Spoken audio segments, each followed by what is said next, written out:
బిడ్డ మేము అదే కనుక కొనసాగిస్తే ఎవ్వడి ఇళ్ళలో పండుకోడు బిడ్డ నేను చెప్తాను ఇలా నా కార్యకర్తల మీద కానీ ఎవరి మీద కానీ దాడి జరిగిందంటే బిడ్డ మిమ్మల్ని ఇళ్ళకి వెళ్ళి పట్టుకొస్తా ఒక్కొక్కరిని. వినయ్ భాస్కర్ నేను వానింటికి వీరింటికి పోను బిడ్డ, నీ ఇంటికే వస్తా, చక్కగా నీ ఇంటికే వస్తా. నా కార్యకర్త మీద ఎక్కడ ఎనుకుండి ఈ దొంగ నాటకాలు ఆడుకుంటా, ఈ పిచ్చి పిచ్చి వేషాలు వేసుకుంటా, వానితోటి వీనితోటి గుండాయుధం వేసుకుంటా పోతే వాడో వీడో ఇంట వినొచ్చు. కానీ నీకు రాజేందర్ రెడ్డి వినడు బిడ్డ నువ్వు అనుకుంటాను.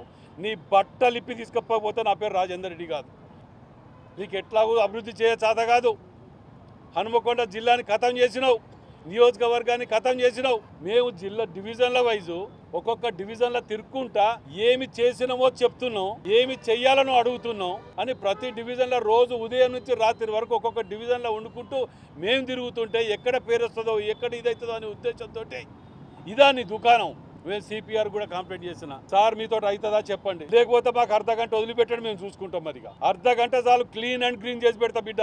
ఏం పద్ధతి ఇది? వాడు సస్తే ఆ కుటుంబానికి ఎవడొస్తారా? పవన్ ఒక్కడే కొడుకుండే ఆ రోజు కూడా. ఇవాళ వీళ్ళ మీద పోతుంది, వాళ్ళ మీద రౌడీ షీట్లు ఓపెన్ చేయాలి, వినయ్ భాస్కర్ మీద పీడీ యాక్ట్ పెట్టాలి, నగర బహిష్కరణ చేయాలి వినయ్ భాస్కర్ని. ఆ రోజు కూడా వాస్తవం చెప్తాను, అన్షెట్టి మురళిని చంపింది కూడా వినయ్ భాస్కర్.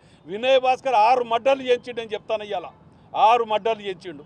ఇవాళ ఒడ్డపల్లిలా ఒక ముస్లిం మతాన్ని పాషాని, తర్వాత ఒక గౌడుని, ఇన్ని చేసిన వీళ్ళే. ఇవన్నీ ఎంక్వైరీ చేసి బయటికి తీయాలని కూడా చెప్పడం జరిగింది. వీరు చేసిన కథలన్నీ బయటికి తీయాలి. ఇదా నీ దొంగతనం? నీ ఎట్లున్నారు ఒక్కొక్కడు, నీ మనుషులు ఎవడన్నా ఆయమన్నోడు కూడా నాకు డివిజన్కు మంచి చేసిన అంటాడు ఒక్కడు ఉన్నాడా?